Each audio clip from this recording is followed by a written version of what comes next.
Alhamdulillah, salatu wassalamu ala rasulillah. La hawla wa la quwwata illa billah. Ada pertanyaan? Ya. Assalamualaikum warahmatullahi wabarakatuh. Tentang membunuh orang-orang yang tadi tersesat itu termasuk kisah segala. Soalnya kan sungguhnya setiap kisah itu ada kehidupan. Apakah itu termasuk kisah kan? Membunuh orang yang menyebarkan kesesatan? Bukan. Kisos itu membunuh, balas bunuh. Kalau kesesatan dibunuh itu bukan kisos.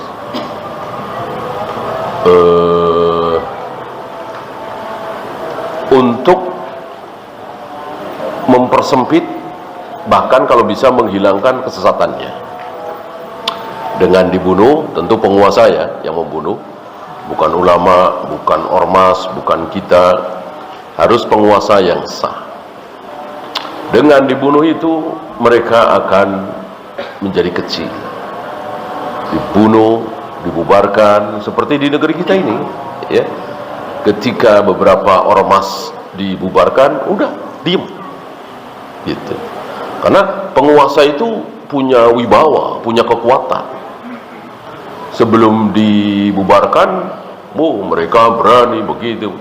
Nah, begitu dibubarkan secara resmi oleh penguasa, mereka tidak berani menulis apa gitu ya.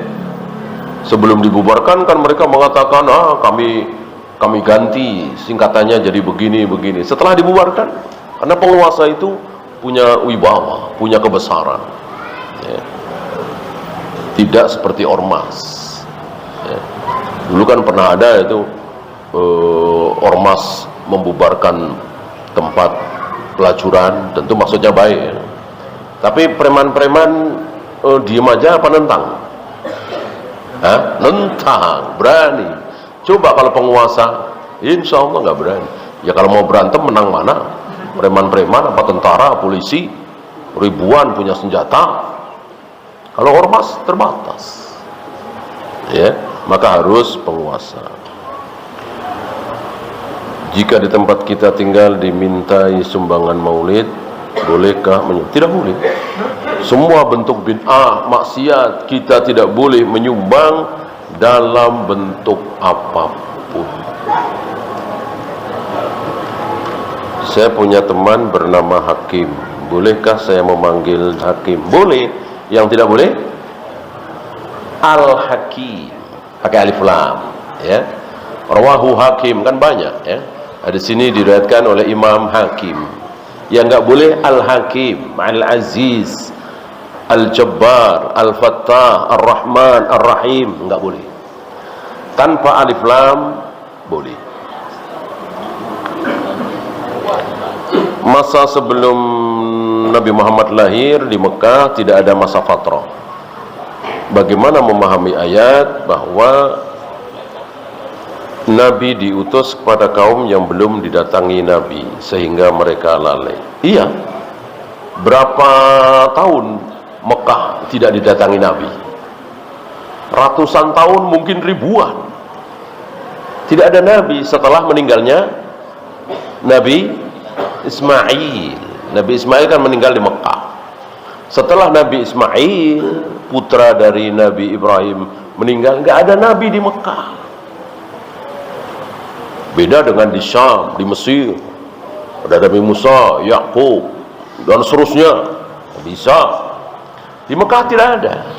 Tapi dakwah tauhid terus ada turun-temurun. Walaupun tidak ada Nabi diutus setelah wafatnya Nabi Ismail, anaknya, cucunya, cicitnya terus berdakwah tauhid sampai zaman Abu Jahal, Abu Lahab, sampai ke Waraqah bin Naufal ya. Sampai ke Zaid bin Amr bin Nufail, kan bertemu dengan Nabi gitu ya.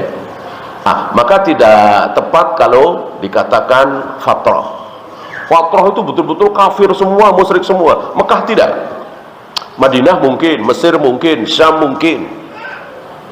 Kalau Mekah tidak. Artinya ketika Nabi berdakwah, mulai berdakwah, ketika Nabi diutus hari-hari pertama itu sudah ada yang bertauhid mendahului Nabi SAW. Salah satunya Waraqah bin Naufal itu. Dari mana coba Waraqah bin Naufal? Dari kakeknya, dari ayahnya terus ke atasnya. Maka masyarakat Mekah terbagi menjadi dua, yang bertauhid dan yang tidak bertauhid. Yang tidak bertauhid ini yang mayoritas, Abu Jahal, Abu Lahab, Abu Sufyan, semuanya, kecuali beberapa orang itu, tapi masih ada, gitu ya.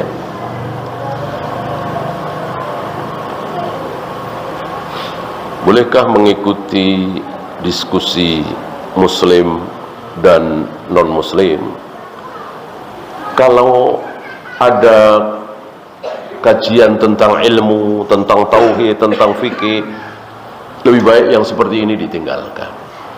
Kan kita jadi mundur lagi, gitu kan? Mosok Tuhan punya anak masih diperdebatkan, ya kan? Kita mau ikut-ikutan debat Tuhan punya anak apa tidak? Ya kecuali lucu-lucuan, ya kan? Kecuali ya iseng-iseng waktu kosong, ya. Kalau mengikuti serius rugi. Ya kayak antum udah kuliah ikut pelajaran TK kan rugi, ikut pelajaran SD rugi. Sementara antum sudah kuliah. Nah begitulah kira-kira. Ini pelajaran buat orang-orang kafir yang tidak paham. Apakah ada qada sholat jika pingsan berhari-hari? Berhari-hari insya Allah masih, ya.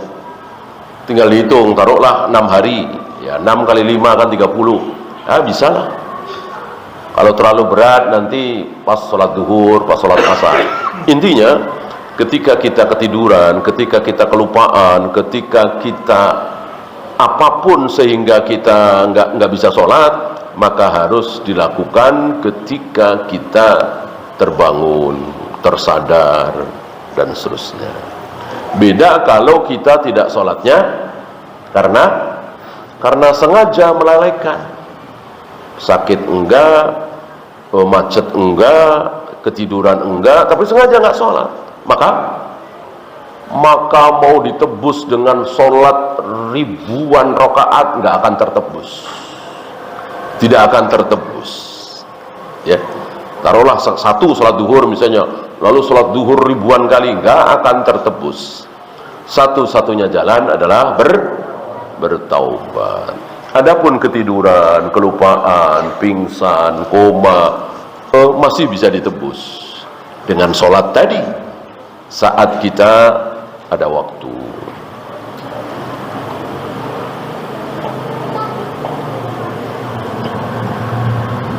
Bolehkah mengadakan kajian dengan mengikuti siaran di YouTube? Boleh, ilmu sama-sama ilmu kan? Tentu tidak ada majelis ilmu dinaungi oleh para malaikat, ya tidak ada. Majelisnya di mana? Ya kan? Yang majelis ya seperti ini, datang. Keutamaannya berbeda, keutamaannya ilmunya sama. Mungkin yang mengikuti lewat YouTube serius nyatet, dapat ilmu, dihafalin.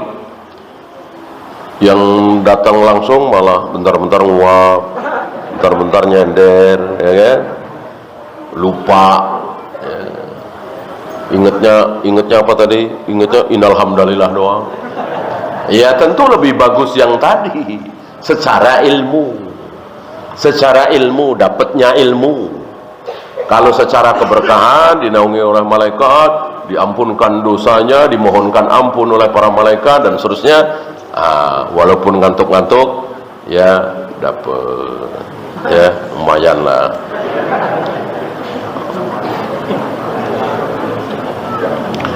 Apa hukum pinjam emas batangan yang diuangkan nanti bayarnya?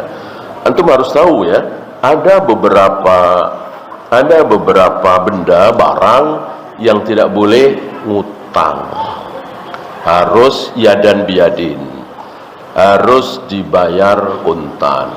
Apa? Iya, emas, perak, kebutuhan yang ditakar dan ditimbang. Itu kalau ngutang riba. Ya. Jadi kaidahnya begini.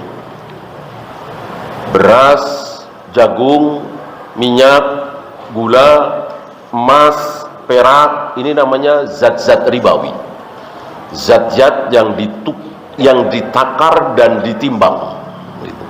Itu kalau ditukar pasti riba. Kalau ditukar pasti riba. Kecuali memenuhi dua syarat. Apa? Satu, yadan biyadin, kontan. Nih emas saya, mana perak kamu? Ini jagung saya, mana beras kamu? Itu yadan biyadin, kontan. Kalau ini emas saya, mana uang kamu? Nanti setahun lagi, itu nggak boleh. Itu riba, harus kontan. Satu lagi, selain harus kontan, ukurannya harus sama. Ukurannya harus sama. Sekilo dengan sekilo, sekintal dengan sekintal, 5 liter dengan 5 liter gitu. Maka kurma 1 kilo ditukar dengan kurma 3 kilo yang buruk, yang tidak terlalu bagus, yang 1 kilo bagus, itu riba, itu haram, harus dijual dulu.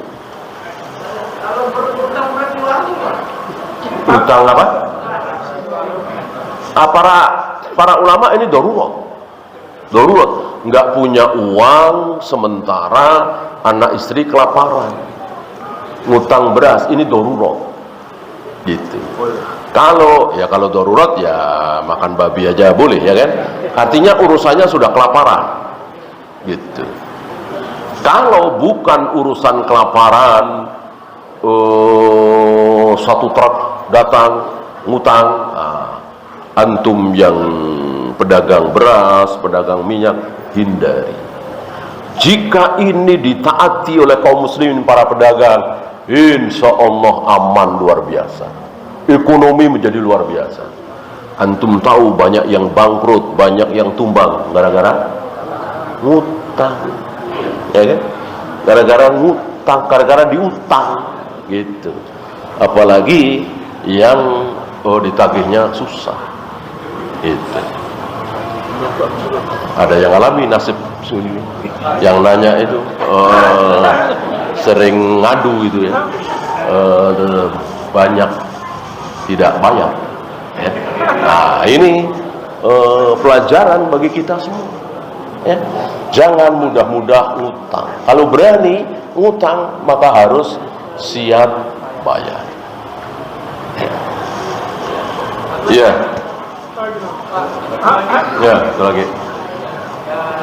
Beredar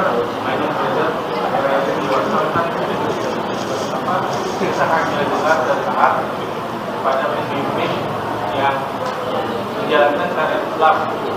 Nah, ini gimana ya? Batil ini. Ya, siapa yang akan ditaati kalau harus begitu? Berarti presiden kita, pemimpin kita harus seperti Umar bin Abdul Aziz dulu, harus seperti Harun ar-Rasyid dulu, harus seperti Umar bin Khattab dulu untuk kita taati? Batil. Apa kata Nabi? Hartamu diambilin, punggungmu dipukuli. Berarti kan tidak menjalankan syariat Islam. Masa pemimpin menjalankan syariat Islam ngambilin duit rakyat, mukulin punggung rakyat?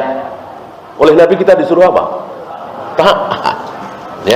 Jadi untuk taat kepada presiden, kepada pemimpin, jangan lihat presidennya, mau seburuk apapun kita taati.